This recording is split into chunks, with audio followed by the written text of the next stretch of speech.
Science à présent. Gilles-Éric Seralini, professeur de biologie moléculaire à l'université de Caen, vient de publier dans une revue scientifique américaine une nouvelle étude sur le Roundup, l'herbicide le plus vendu au monde, fabriqué par la firme américaine Monsanto. Le chercheur canet affirme avoir élucidé les mécanismes de la toxicité du produit sur les cellules humaines. Il a notamment étudié l'action des différents Roundup sur des cellules de nouveau-nés issus du cordon ombilical. Et le professeur Seralini est notre invité ce soir. Bonsoir monsieur, merci d'avoir accepté notre invitation.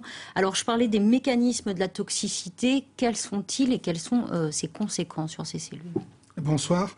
Hélas, cet herbicide, à des doses infinitésimales, va pénétrer nos cellules lorsqu'il est, par exemple, dans les rivières, dans les légumes, vous savez aussi dans les OGM. Et il va pouvoir avoir une action triple.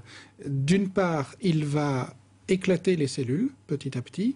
D'autre part, induire des enzymes qui vont disséminer la mort, le suicide des tissus.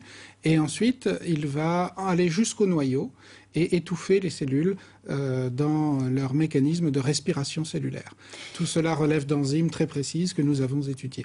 Alors, vous avez, vous l'avez dit, travaillé sur des doses infinitésimales. Qu'est-ce que ça signifie ? Cela signifie que nous sommes exposés tous les jours à ce type de polluants parce que c'est un des désherbants les plus répandus dans le monde et qu'il y a aussi beaucoup de copies à base de glyphosate de ce désherbant sur les marchés. Et donc nous en avons utilisé de 4 types et nous avons utilisé cela à des dilutions de 100 000 par rapport à ce qui se vend sur l'étagère du magasin.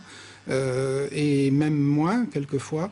Et donc ce sont des doses qui sont acceptées par certaines législations dans les résidus d'aliments OGM par exemple. Ce sont vraiment des doses courantes. Courantes, hein. Donc c'est pour ça que selon vous, il faut faire changer la réglementation. Absolument. Je crois que le laxisme n'est plus de mise et qu'il devient très grave aujourd'hui de courir après les effets toxiques des produits qui sont mis sur le marché alors que de meilleures expérimentations avant leur mise sur le marché pourraient résoudre ces problèmes. Nous sommes en pleine épidémie d'un certain nombre de maladies chroniques, maladies nerveuses, maladies immunitaires, maladies de la reproduction, c'est ce que nous étudions au laboratoire. Et il est temps de regarder les effets des mélanges et les effets sur les cellules humaines de ces produits. Voilà, vous avez démontré qu'on sous-estime la toxicité des mélanges qui constituent le Roundup. Absolument, parce que ces produits sont toxiques et sont sollicités en mélange. Ils sont vendus ainsi dans les magasins. Et pourtant, c'est simplement le principe actif, un des composants qui va être donné à long terme sur des souris ou des rats, par exemple, pour essayer de voir les effets secondaires. Et donc, on sous-estime complètement dans la réglementation les effets de ces produits. Vous espérez que ça change ?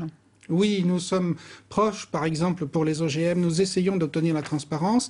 En tout cas, ce que nous demandons, ce que nous exigeons dès à présent, c'est l'ensemble des analyses de sang qui ont été faites avec les animaux qui ont servi à autoriser ces produits. C'est tout à fait nécessaire parce qu'aujourd'hui, c'est encore confidentiel et c'est complètement anormal pour la santé de nos enfants.